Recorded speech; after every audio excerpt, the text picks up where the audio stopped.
Sherlock. En voilà une série qui va être compliquée à aborder. J'ai parlé assez durement de la série Walking Dead, j'avoue, mais soyons honnêtes, malgré son succès, il n'y a pas que les fanboys de la BD pour critiquer Walking Dead. Tandis que Sherlock, elle a un succès phénoménal et tous s'accordent à dire que la série est géniale et même déjà culte. Alors mettons au clair déjà certaines choses, je ne cherche pas du tout à bâcher la série, qui n'est pas mauvaise, loin de là, mais pour parler de l'adaptation. Et pour ce faire, je ne me base que sur les livres écrits par Conan Doyle lui-même. Lorsque j'ai vu le premier épisode, je me suis dit que ce serait parfait pour une vidéo. Le pari étant d'adapter les aventures de Sherlock Holmes au XXIe siècle, et la série réussit ce tour de force de manière assez élégante. Faire écrire un blog à Watson au lieu des livres, transformer le conducteur de calèche du premier livre en taxi, je suis impressionné de voir comment ils ont réussi à adapter cette première aventure au monde moderne. Surtout que la série joue de manière habile avec le livre. Dans l'épisode 1, Sherlock trouve une inscription sur le sol, écrite par la victime. RACH. Un inspecteur nous dit que cela vient de l'allemand pour vengeance, et Sherlock se moque de lui et en déduit qu'elle voulait écrire Rachel. Eh bien, dans le livre, c'est l'inverse. Ce sont les enquêteurs qui pensent Rachel et Sherlock qui pense à la piste de l'allemand. C'est assez bien vu et même drôle pour les lecteurs. Cependant, si Mark Gatiss et Steven Moffat ont réussi parfaitement à retranscrire le personnage et les histoires dans ce premier épisode, pour la suite je suis moins conquis. Et c'était même pour cette raison que j'en étais venu à placer cette vidéo dans les projets que je ne ferai jamais, à côté du Trône de Fer et de Lolita. Premièrement, le personnage. Dans une chronique du Fossoyeur, que j'aime énormément, ce n'est pas un clash, le Fossoyeur dit que l'on revient aux origines de Sherlock. Et je suis désolé, mais je ne suis pas d'accord. Dans un livre de Conan Doyle, Watson est un personnage effacé, et Sherlock n'est pas un connard prétentieux, c'est même un gentleman. Alors on peut penser qu'ils ont changé son comportement, comme pour dire que autant à l'époque Sherlock était un personnage déjà un peu excentrique, mais qu'à notre époque il serait complètement en marge de la société. Oui, mais j'ai une autre théorie.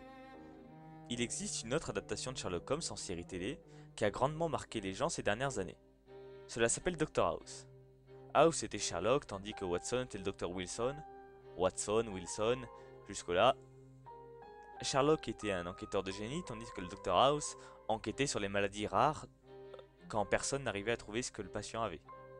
Ensuite, la série a développé son propre univers et s'est éloignée de son postulat de base. Et si vous ne me croyez pas, quel est le prénom de la première patiente de Dr House? Rebecca Adler. Oui, comme la femme, comme Irene Adler, oui. Et personnellement, le personnage de Sherlock dans la série, Sherlock il ressemble beaucoup à Dr House. Son côté drogué, prétentieux, désagréable et associable. Si Dr House a été un grand succès, c'est en grande partie pour son héros. Et c'est pour cela, à mon avis, que Steven Moffat s'est inspiré de Dr House, lui-même qui était inspiré de Sherlock Holmes à la base. Et le succès de Sherlock est en grande partie dû à son héros. Seulement, ce comportement de Sherlock est à l'antipode de l'original. Il est méprisant, égoïste, odieux, et son comportement est systématiquement excusé par l'humour, ou par le fait qu'on a besoin de lui, que c'est un génie, etc. Cette vision d'un intellectuel méprisant envers le bas peuple me dérange assez, je l'avoue.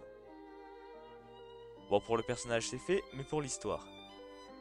La série donne de moins en moins d'importance à l'enquête, là où les romans ne s'embarrassent pas et vont droit à l'essentiel, c'est-à-dire à l'enquête. Dans les romans, à la page 2, l'enquête est lancée.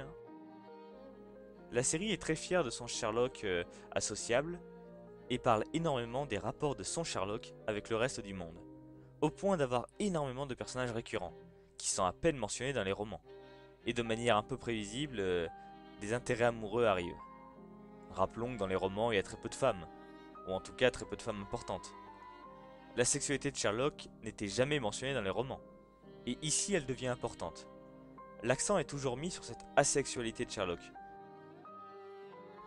Bon, bien évidemment, je ne parlerai pas de la bromance qui, évidemment, n'est pas abordée dans un roman du 19e siècle. Parce que, évidemment, voilà, deux hommes en cohabitation, ils sont forcément homo, voilà. Bon, j'en dirai pas plus. Laisser énormément de place au développement de personnages et à leurs relations, c'est très série télé dans le concept, où l'on a plein d'épisodes par saison pour développer les personnages.